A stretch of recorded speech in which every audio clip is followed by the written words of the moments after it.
Welcome to the Deep Dive. Today we're diving straight into something you've probably run into, maybe even used yourself.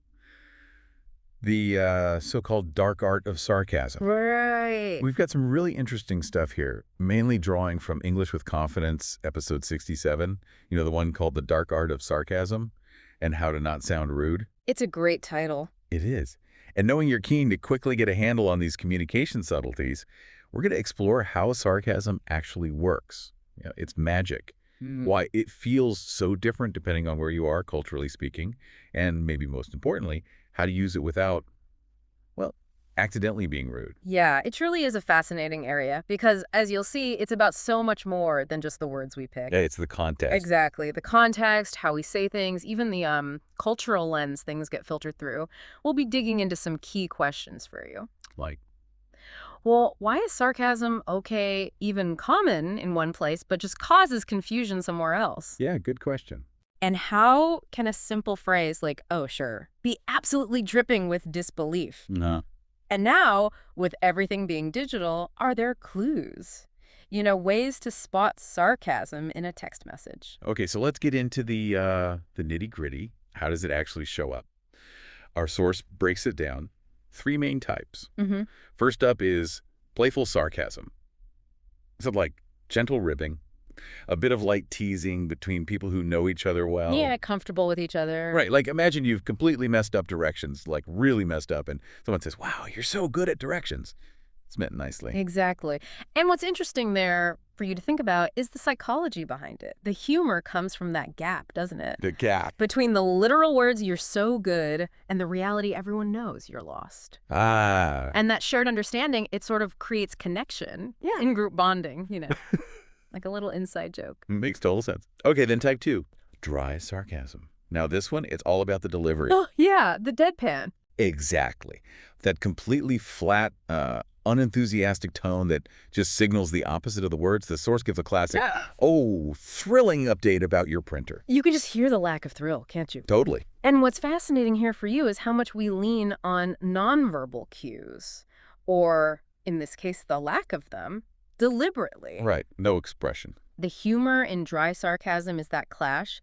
The word thrilling versus the speaker's totally flat face and voice, it really shows you how much meaning gets across beyond just the words. Think about how you pick up on those little things every day. Good point.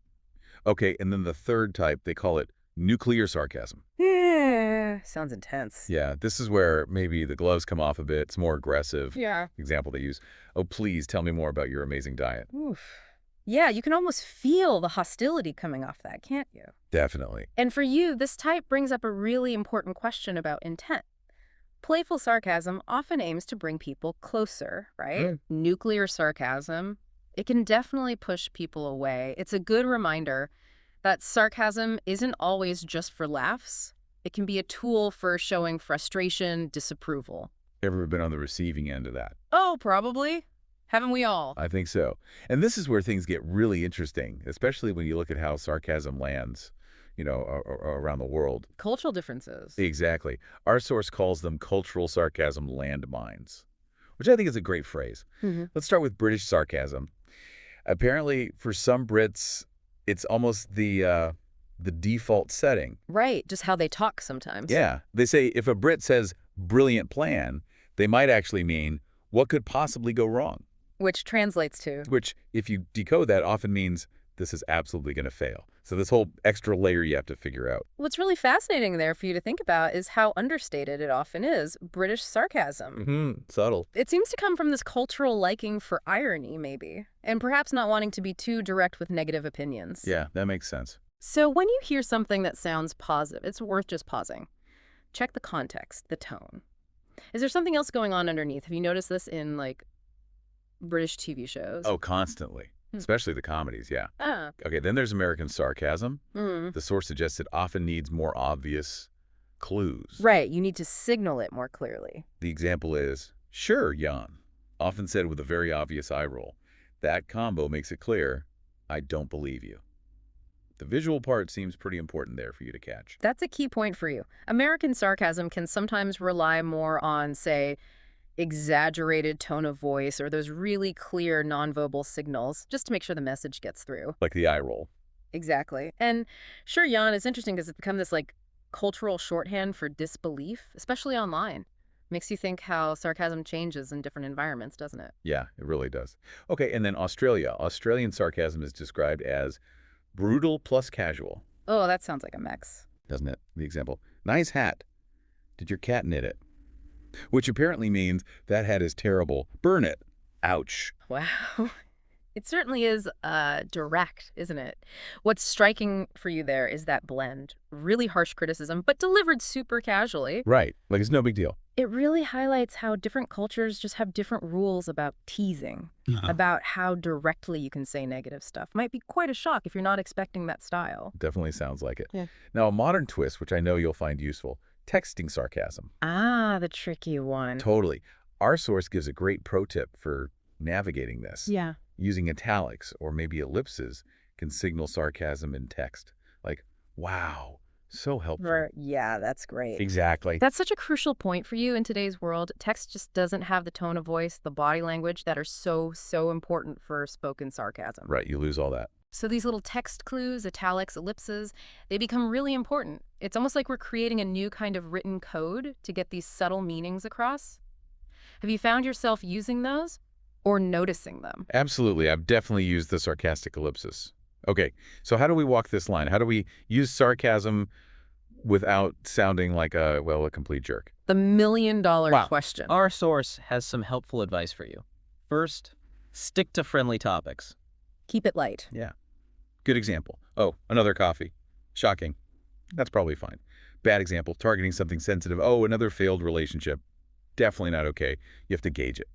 That's excellent advice for you. What you're being sarcastic about makes a huge difference in how people take it. Sarcasm about little things, shared annoyances, that's usually much safer than going after personal stuff, vulnerabilities, really just highlights for you how important empathy is, thinking about how your words might actually land. Yeah, absolutely. Another really smart tip for you. Self-deprecate first. Turn it on yourself. Yeah, like saying, okay, I'm an idiot, but even I know that's wrong. It sort of softens the blow, right? Because you're including yourself in the joke. That's a clever strategy for you to keep in your back pocket. By making yourself the first target, you kind of blunt the potential sting. Yeah. And it signals, hey, I'm probably just being playful here, not actually critical. It brings up an interesting side point for you, too. How does humility fit into how we communicate? And this leads right into the next crucial point for you. Know your audience. Seriously. This is probably the biggest one. I think so. What makes your close friends laugh might completely bomb with, say, your grandma. Or worse, offend her. Yeah. She might, like the source says, just think you're being mean or ask, are you mad at me? Oh, definitely. This is absolutely critical for you. Sarcasm relies so much on shared understanding, shared context. Right. What's funny in one group can be totally misunderstood by another. It just really shows you how adaptable you need to be in your communication. Be mindful of who you're talking to. We even got a listener hack on this. Someone mentioned they sometimes add easels at the end of a text if they're worried the sarcasm won't come across. Ah, the explicit sarcasm marker. Like a little disclaimer. That's a really practical solution for you, actually, when you're dealing with how ambiguous texts can be. Okay, it might kill some of the subtlety, maybe, but it definitely prioritizes getting the meaning right, helps you avoid misunderstandings. It's a trade-off, isn't it? Nuance versus clarity. It is. So what happens when it inevitably goes wrong? Because, let's be real, sarcasm fails sometimes. For everyone. Oh, absolutely. We've all been there. Our source has some recovery moves for you. First, the white serious face.